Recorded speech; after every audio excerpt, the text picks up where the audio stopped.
اس گہری گفتگو میں خوش آمدید۔ آج ہم ایک ایسے سوال پر بات کر رہے ہیں جو شاید ہر انسان کبھی نہ کبھی خود سے پوچھتا ہے۔ آخر اس زندگی کا مقصد کیا ہے؟ جی۔ اور عام طور پر جواب کیا ملتا ہے؟ ایک اچھا انسان بنو، نیک کام کرو، بس یہیں پر بات ختم ہو جاتی ہے۔ بالکل ایک بہت عمومی سا جواب۔ لیکن ہمارے پاس آج جو ماخذ ہے وہ اس عام فہم جواب کو ایک طرح سے چیلنج کرتا ہے۔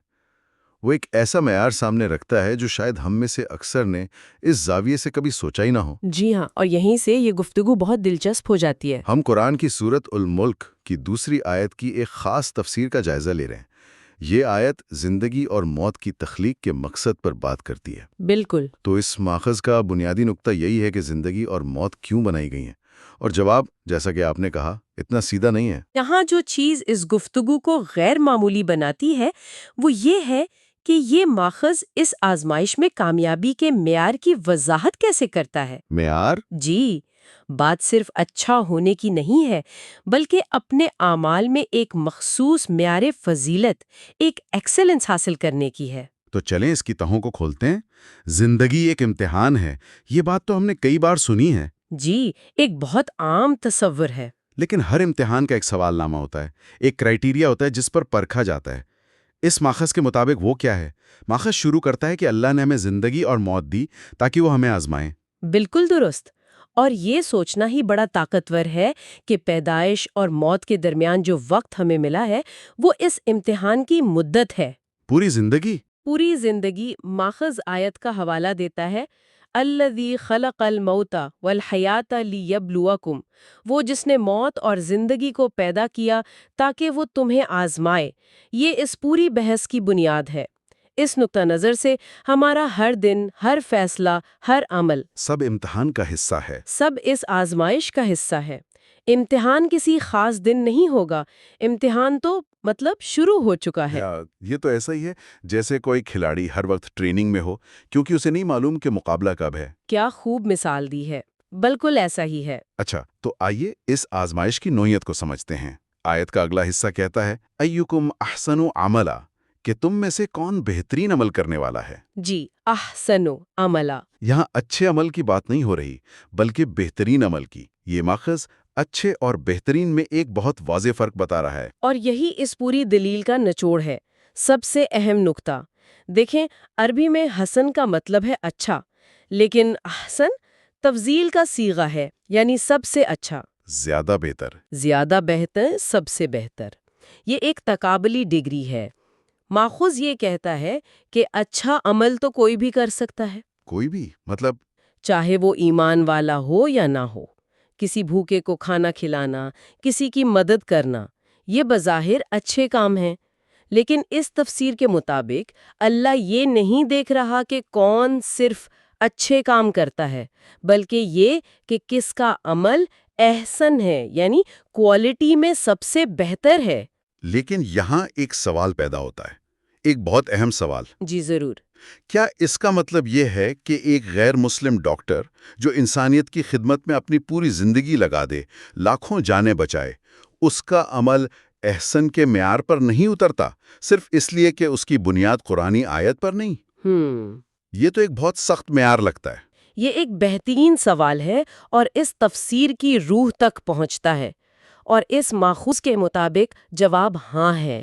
یہ معیار واقعی بہت سخت اور بہت مخصوص ہے۔ اچھا۔ اس تفسیر کا زاویہ یہ ہے کہ دنیاوی اچھائی اور روحانی فضیلت دو الگ چیزیں ہیں۔ وہ ڈاکٹر یقیناً ایک عظیم کام کر رہا ہے، لیکن احسن عمل کی اصطلاح اس آیت کے سیاق و سباق میں ایک تکنیکی معنی رکھتی ہے۔ ایک ٹیکنیکل ٹرم؟ جی، کوئی بھی عمل احسن صرف اور صرف تب بنتا ہے جب وہ دو شرائط پوری کرے۔ اور وہ دو شرائط کیا ہیں؟ ماخذ اس بارے میں بالکل واضح ہے۔ پہلی شرط، عمل خالصتاً اللہ کی رضا کے لیے ہو۔ ٹھیک ہے۔ اور دوسری، جو اس بحث کا مرکز ہے، وہ یہ کہ عمل کا طریقہ کار قرآن کے محکمات آیات کے عین مطابق ہو۔ محکمات آیات؟ اس سے کیا مراد ہے؟ محکمات وہ آیات ہیں جو واضح اور غیر مبہم ہیں، جن میں شریعت کی بنیاد ہے، واضح احکامات ہیں۔ اچھا، جن کی ایک ہی تشریح ممکن ہے۔ بالکل۔ ان کے مقابلے میں متشابہات ہیں جو تمثیلی ہوتی ہیں۔ تو اس تفسیر کا زور اس بات پر ہے کہ بہترین عمل کی بنیاد ٹھوس، واضح الہی ہدایت پر ہونی چاہیے۔ تو مطلب یہ کہ سبجیکٹیوٹی یا ذاتی پسند ناپسند کو عمل کے معیار سے خارج کر دیا گیا ہے؟ بالکل، لوگوں کا اپنی طرف سے اچھے کی تعریفیں بنانا مطلوب نہیں ہے۔ فضیلت کا معیار انسان خود نہیں بلکہ وہی طے کرتی ہے۔ یہ واقعی سوچنے پر مجبور کرتا ہے۔ ہم اپنی روزمرہ کی زندگی میں کتنے ہی اچھے کام کرتے ہیں یہ سوچ کر کہ ہم صحیح راستے پر ہیں۔ جی ہاں، لیکن یہ ماخذ کہہ رہا ہے کہ شاید ہمیں اپنا کمپاس دوبارہ کیلیبریٹ کرنے کی ضرورت ہے۔ صحیح۔ یہ عمل کے پیچھے کی سوچ کو بالکل بدل دیتا ہے۔ جی ہاں، یہاں مصنف کا زور اس بات پر ہے کہ احسن عمل ایک شعوری کوشش کا نام ہے۔ ایک کانشیس ایفرٹ؟ بالکل، یہ اپنے ہر عمل کو اللہ کے کلام کے تابع کرنے کی جدوجہد ہے۔ یہ ایک فعال رویہ ہے۔ تو اس سب کا عملی مطلب کیا بنتا ہے؟ ایسا لگتا ہے کہ یہ ماخذ زندگی کی اس آزمائش میں کامیابی کے لیے ایک بہت واضح اگرچہ مشکل راستہ بتا رہا ہے۔ جی ہاں، اور ماخذ اسے واحد راستے کے طور پر پیش کرتا ہے۔ یہ کوئی ایک آپشن نہیں ہے بلکہ کامیابی کا لازمی جزو ہے۔ تو جو ایسا کرتے ہیں وہ کامیاب ہیں، اور جو نہیں کرتے؟ وہ اس مخصوص معیار پر پورا نہ اترنے کی وجہ سے ناکام ہیں۔ یہ ایک بہت ہی سیدھا اور دو ٹوک فریم ورک ہے۔ جی، یہ واقعی ایک بہت سخت معیار ہے۔ لیکن پھر آیت کا اختتام ہوتا ہے وَهُوَ الْغَفُورُ پر، اور وہ زبردست بخشنے والا ہے۔ جی، ایک طرف اتنا کڑا معیار اور دوسری طرف بخشش کا ذکر، مجھے تو ان میں ایک تضاد سا نظر آ رہا ہے۔ یہ بظاہر تضاد لگتا ہے لیکن یہ تضاد نہیں، بلکہ تصویر کا دوسرا اور شاید سب سے اہم حصہ ہے۔ وہ کیسے؟ دیکھیے، العزیز کا مطلب ہے وہ جو غالب ہے، زبردست ہے، وہ اپنے احکامات نافذ کرنے کی پوری طاقت رکھتا ہے۔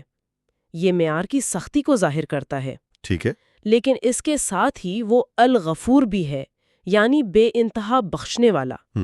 ماخذ یہ کہتا ہے کہ جب ایک انسان قرآنی آیات کی روشنی میں اپنے عمل کو احسن بنانے کی کوشش کرتا ہے تو یہ ایک مسلسل جدوجہد ہے۔ آسان نہیں ہے۔ بالکل آسان نہیں ہے۔ اس کوشش میں انسان سے غلطیاں ہوتی ہیں، کوتاہیاں ہوتی ہیں۔ اچھا، تو یہ بخشش ایک طرح کا سیفٹی نیٹ ہے ان لوگوں کے لیے جو صحیح راستے پر چلنے کی پوری کوشش کر رہے ہیں۔ بالکل، آپ نے صحیح لفظ استعمال کیا۔ یہ ہر کسی کے لیے ایک عمومی معافی کا اعلان نہیں بلکہ یہ خاص طور پر ان کوشش کرنے والوں کے لیے ایک حوصلہ افزائی ہے۔ تو الغفور کا پہلو ان لوگوں کے لیے ہے جو واقعی اس راستے پر گامزن ہیں۔ جی، اللہ کی بخشش ان کی نیت اور ان کی جدوجہد کے لیے ہے۔ یہ اس بات کا اعتراف ہے کہ انسان کامل نہیں ہے لیکن اس کی کوشش کا اجر ضائع نہیں ہوگا اور اس کی کوتاہیوں سے درگزر کیا جائے گا، بشرطے کہ وہ صحیح معیار کو حاصل کرنے کی نیت سے خلوص کے ساتھ کام کر رہا ہو۔ بالکل، یہ اس آزمائش کے سخت فریم ورک کے اندر امید اور رحمت کا ایک بہت بڑا پیغام ہے۔ تو خلاصہ یہ ہے کہ یہ ماخذ وجود کے مقصد کو دیکھنے کے لیے ایک مخصوص اینک فراہم کرتا ہے۔ یہ صرف جینے اور مرنے کے بارے میں نہیں بلکہ ایک آزمائش کے بارے میں ہے۔ جی، اور اس میں کامیابی کی کنجی صرف عمومی اخلاقیات نہیں بلکہ ایک بہت ہی مخصوص طریقہ کار ہے۔ قرآن کی واضح آیات کی رہنمائی کے ذریعے اپنے اعمال کو احسن تی سطح تک بلند کرنا۔ اور یہ غور و فکر کے لیے ایک اہم سوال اٹھاتا ہے۔ اگر عمل کو ایک مخصوص متن کے ساتھ ہم آہنگی کی بنیاد پر پرکھا جاتا ہے تو کوئی اس متن کے ساتھ کیسے جڑے؟ ہاں، یہ کیسے یقینی بنائے کہ اس کے اعمال معیار پر پورے اترتے ہیں؟ ماخذ واضح طور پر سیکھنے اور پھر عمل کرنے کے ایک مسلسل کبھی نہ ختم ہونے والے عمل کی طرف اشارہ کرتا ہے۔ یہ زندگی بھر کی وابستگی ہے۔ یعنی یہ ایک فعال اور مسلسل تعلق کا تقاضا کرتا ہے، نہ کہ غیر فعال عقیدے کا۔ بالکل۔ یہ فرد پر ایک بہت بڑی ذمہ داری ڈالتا ہے کہ وہ علم حاصل کرے اور پھر اس علم کی بنیاد پر اپنے اعمال کو تشکیل دے۔ لا علمی اس فریم ورک میں کوئی عذر نہیں لگتی۔ صحیح کہا، اور یہ ہمیں ایک آخری سوچ کی طرف لے جاتا ہے جس پر غور کیا جا سکتا ہے۔ وہ کیا؟ عمل کی نوعیت پر کیا اثر پڑتا ہے؟ یہ ایک گہرا سوال ہے۔ عام طور پر تو ہم یہی سنتے ہیں کہ اعمال کا دار و مدار نیتوں پر ہے۔ جی ہاں، حدیث مشہور ہے۔ لیکن یہ ماخذ عمل کے طریقہ کار، اس کے بیرونی ڈھانچے پر بہت زیادہ زور دے رہا ہے۔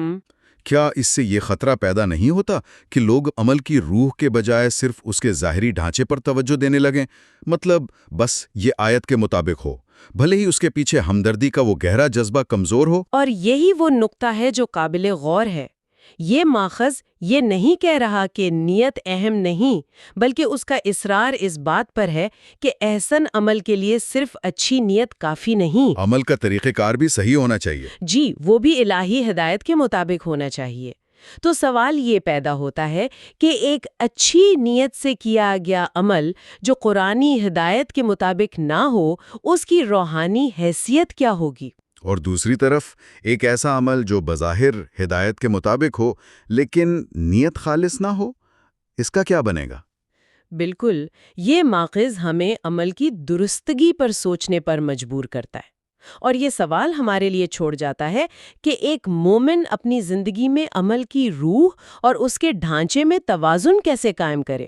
کیا یہ ممکن ہے کہ ایک شخص میکینیکل طور پر بالکل صحیح عمل کرے لیکن اس کی نیت خالص نہ ہو اور وہ پھر بھی کامیاب سمجھا جائے؟ یہ ایک ایسا سوال ہے جس کا جواب اس ماخذ میں نہیں، بلکہ شاید ہر فرد کو اپنی روحانی تلاش میں خود ڈھونڈنا ہے۔